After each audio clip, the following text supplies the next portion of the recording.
Thank you, Carl. And let's bring in Vice President Mike Pence from the White House, who's had a little bit of time to sift through this morning's jobs report. Mr. Vice President, thank you for joining us. Give us your reaction. 1.4 million jobs added last month, and the unemployment rate falling to 8.4%.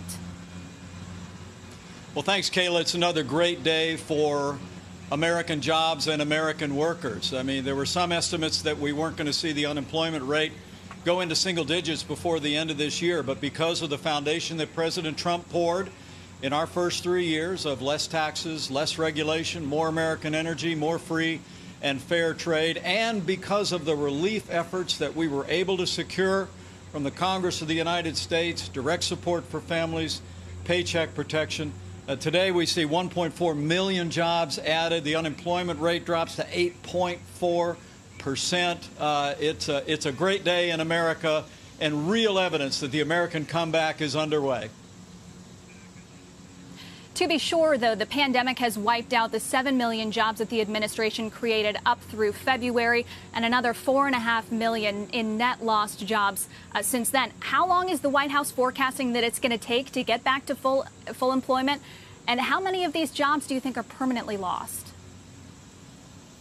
Well, no question that from the moment the coronavirus impacted our nation from China, the results have been very, very significant. I think in the month of March we had seen 22 million American jobs lost. That's what's really amazing is with this jobs report today, not only do we see the unemployment rate nearly cut in half from its high point of about 15%, but rather now we actually have seen 10 million jobs added back to this economy. Again, I really believe, Kayla, that that's a reflection of the solid foundation that this president poured and will continue to build on. We're working with Congress today for an additional relief package, but the last thing this economy needs is what Joe Biden and the Democrats are advocating of higher taxes, more regulation, more economic surrender, and the kind of energy policies that will stifle the American energy renaissance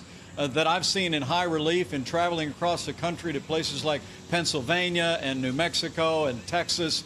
I mean, this president's advanced policies that have laid a foundation for this great American comeback. Joe Biden and the Democrats are advocating policies that would turn us back. And for all those Americans that aren't yet back to work, we need 4 more years of President Donald Trump in the White House.